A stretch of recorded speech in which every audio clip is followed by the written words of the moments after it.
ఈ రాష్ట్రానికి శాశ్వత ముఖ్యమంత్రిగా వైఎస్ జగన్మోహన్ రెడ్డి ఉండబోతున్నారని నెల్లూరు నగర డిప్యూటీ మేయర్ పోలుబోయిన రూప్ కుమార్ యాదవ్ పేర్కొన్నారు.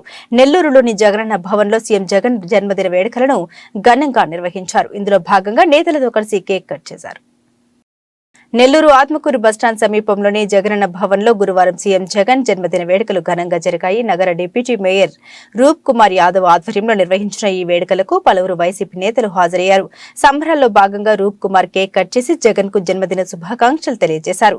అనంతరం ఆయన మాట్లాడుతూ ముఖ్యమంత్రి జగన్ నిండు నూరేళ్లు వర్ధిల్లాలని ఆకాంక్షించారు. తండ్రిని మించిన తనయుడిలా పరిపాలన సాగిస్తున్న జగన్ ఈ రాష్ట్రానికి శాశ్వత ముఖ్యమంత్రిగా ఉండబోతున్నారని పేర్కొన్నారు. మా అందరి ఆరాధ్య నాయకుడు ఆంధ్రప్రదేశ్ రాష్ట్ర ముఖ్యమంత్రి వర్యులు శ్రీ వైఎస్ జగన్మోహన్ రెడ్డి గారి జన్మదిన వేడుకలు నెల్లూరు నగరంలోని జగనన్న భవన్లో ఈరోజు పెద్దలు మూలస్థానేశ్వర దేవస్థానం చైర్మన్ లోకిరెడ్డి వెంకటేశ్వరరెడ్డి గారు, జిల్లా వైఎస్ఆర్ కాంగ్రెస్ పార్టీ నాయకులు దార్ల వెంకటేశ్వర్లు గారు, సహచర కార్పొరేటర్లు ఇంతియాజ్ గారు, గోగుల్ నాగరాజు గారు, మైనార్టీ నాయకులు హాజీ గారు, ఇతర నాయకులందరి సమక్షంలో అత్యంత ఘనంగా జరుపుకోవడం జరిగింది.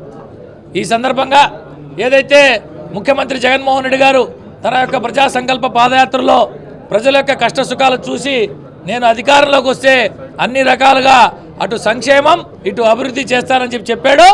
గతంలో ఈ భారతదేశంలో ఏ ముఖ్యమంత్రి చేయని విధంగా ఈ 4 సంవత్సరాల 9 నెలల పాటు అనేక రకాల సంక్షేమ కార్యక్రమాలు, అనేక రకాల అభివృద్ధి కార్యక్రమాలు చేసి ప్రజల గుండెల్లో చిరస్థాయిగా నిలిచిన నాయకుడు మా నాయకుడు జగన్మోహన్ రెడ్డి గారు. అదేవిధంగా రాబో సార్వత్రిక ఎన్నికల్లో మరొక 2-3 మాసాల్లో జరగబో సార్వత్రిక ఎన్నికల్లో తిరిగి మా నాయకుడు జగన్మోహన్ రెడ్డి గారు ముఖ్యమంత్రి అయ్యేదానికి మేమందరం శక్తి వంచన లేకుండా కృషి చేస్తామని చెప్పి ఈ సందర్భంగా తెలియజేస్తూ 2024 జగనన్న జన్మదిన వేడుకలు ఇంతకంటే ఘనంగా ఇంతకంటే గొప్పగా చేస్తామని చెప్పి ఈ సందర్భంగా తెలియజేస్తూ జగనన్న భవన్ ఏ సంకల్పంతో అయితే మేము ప్రారంభించుకున్నామో మా నాయకులు కార్యకర్తలు అందరూ రాబో ఎన్నికల్లో వైఎస్ఆర్ కాంగ్రెస్ పార్టీ విజయానికి శక్తి వంచన లేకుండా కృషి చేస్తామని చెప్పి ఈ సందర్భంగా తెలియజేస్తాం.